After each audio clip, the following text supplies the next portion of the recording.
Welcome back to episode 6 of the Banner Saga. Today we are going to try and figure out how to get into Frostvellr. You approach the gate where hundreds of people have gathered. In the trodden bloody space in front of the doors, several pin-cushioned bodies lie unclaimed, as though they simply belonged there.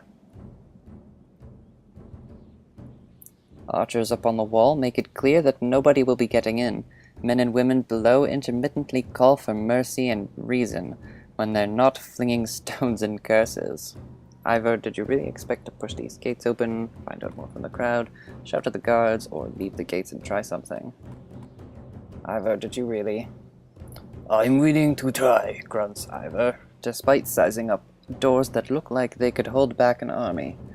And when men start shooting arrows and pouring out to stop you, then you kill them, he says. You're not sure this is the most sound plan. Yeah, we're not doing that. This is a terrible idea, you say. We don't even know how many men are in there. Ivor folds his arms. He seems almost relieved that he didn't have to live up to his earlier boast. Same shit, same shit. Well, I'll try and find out.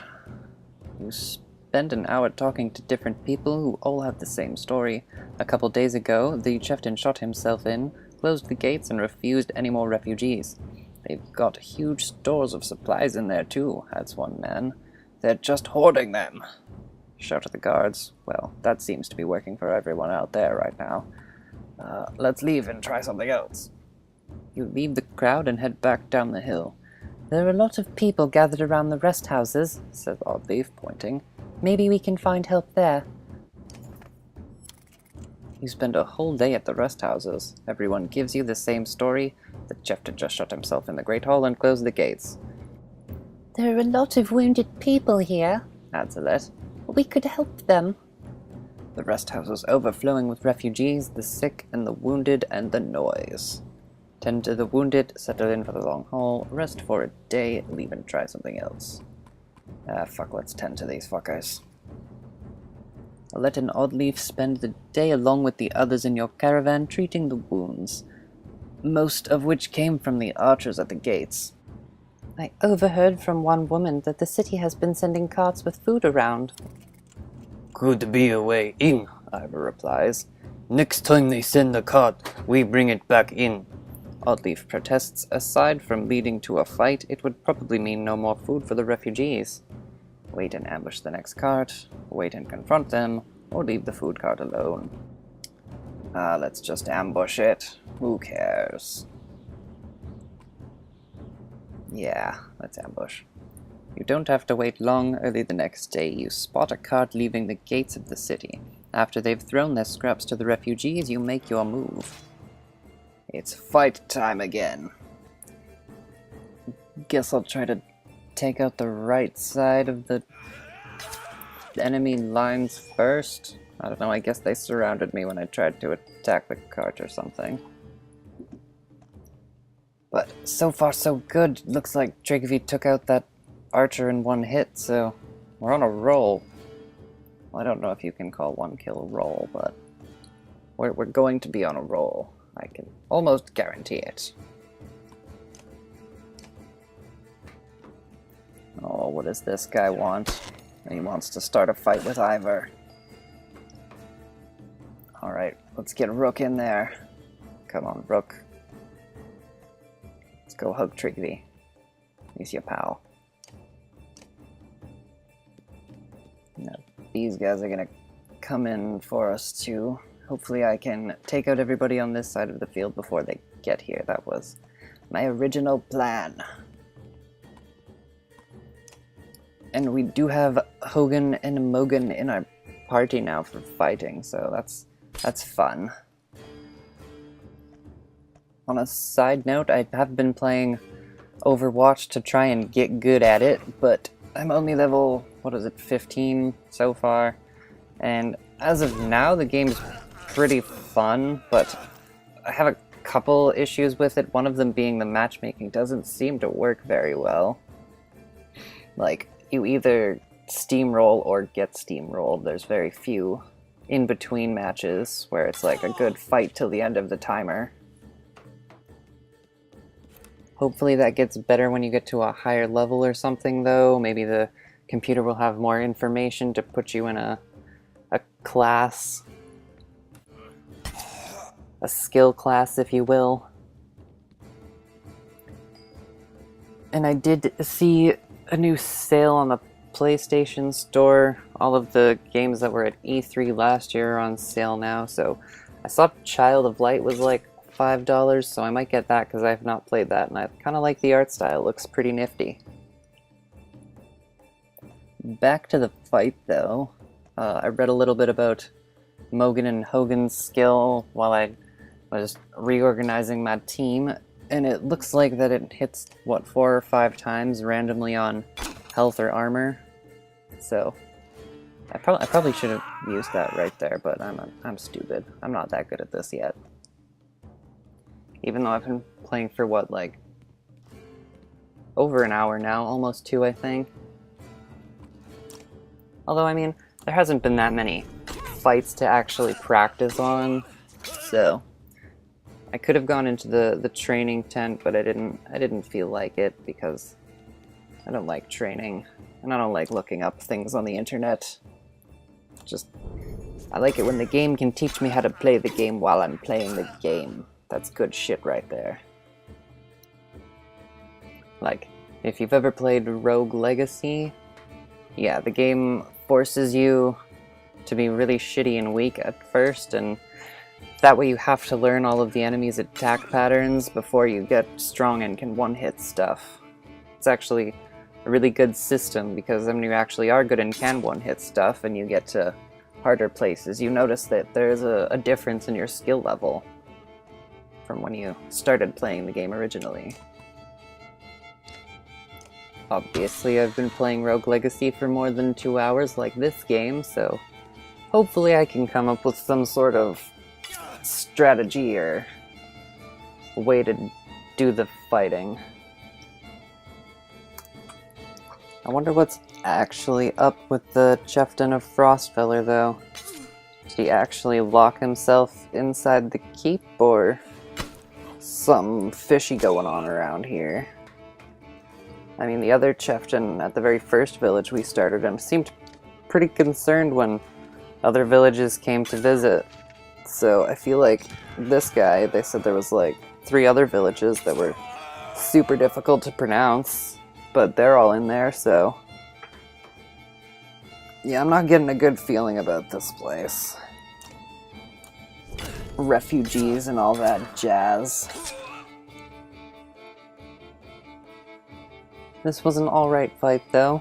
I almost made it out with everybody alive. I think just, yeah, one of my axe dudes got hurt, so. But I think I can sub him out for Alette if shit gets real again real soon, because, yeah, we have too many characters for one team now. Fuck yeah. Extra strategizing. What do we got? Ivor can be promoted. Rook can be promoted. 9 promotion points. Not like this, says the leader as he falls. You gather the bodies, taking their shields with you for show. It'll be another fight when they realize what happened, says Ivor. With the cart in tow, you approach the gates, which are drawn open for you. As Ivor predicted, as soon as you cross through the gates, the guards see unfamiliar faces, panic and draw weapons, while refugees rush through the open doors. A man wearing black watches the fight from a distance. Alright then. Ah, great, another fight. I knew this was gonna happen.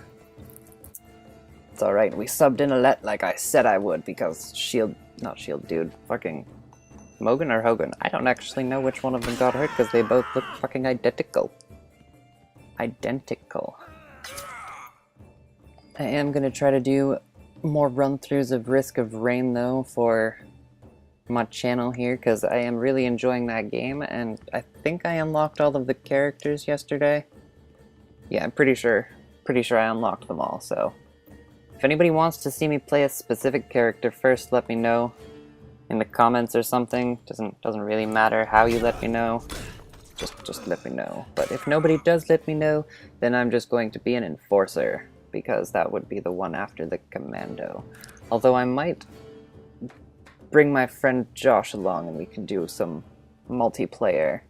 See how that works out. I don't think I've ever... Well, I have a couple live stream videos where there's more than just me. Just boring old me in the video. But yeah. The live stream isn't that great because, well, you have to balance a bunch of different microphones so that all of the levels are coming in correctly, and I think mine's a little too quiet and somebody else's was a little too loud, so yeah, it's all a bunch of problems, so I'm gonna avoid live streaming for now until we can get a much better setup going on. I feel like this entire episode is gonna end up being fights. Little isometric battle scenes. I mean, I enjoy the fighting. I don't know if you guys really enjoy the fighting because I'm not a very good commentator yet, but hopefully that will improve in time, as things usually do. This is a bad idea, but I'm going to attack that guy with Alette, and he's probably going to aggro her right away and go fucking fuck her shit up instantly. These guys really need to stop picking on Ivor. He's fucking... I mean, that's what I wanted them to do before, but now that they're all doing it, it just gets...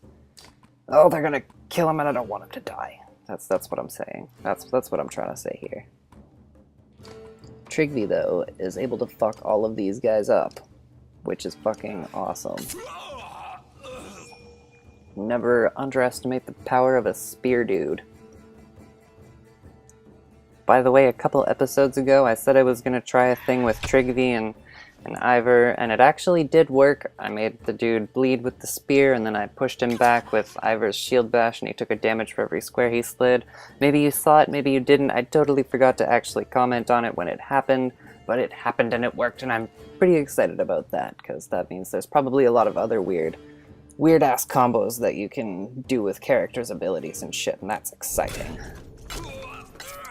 On a side note, though, if you want to see me get destroyed in Overwatch, I can make some fail videos because I am pretty bad sometimes. But like I said, I blame the multiplayer for giving you a really easy match and then giving you a ridiculously hard match. It just doesn't know how to do the middle, like I said before. But yeah, so far my favorite character is, I think, Soldier76. He's a pretty cheap-ass douchebag.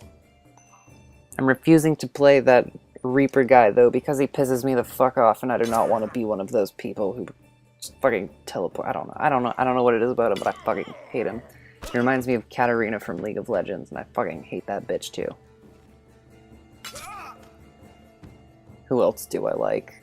I like Widowmaker, even though I always call her Black Widow, because I think that's easier to say.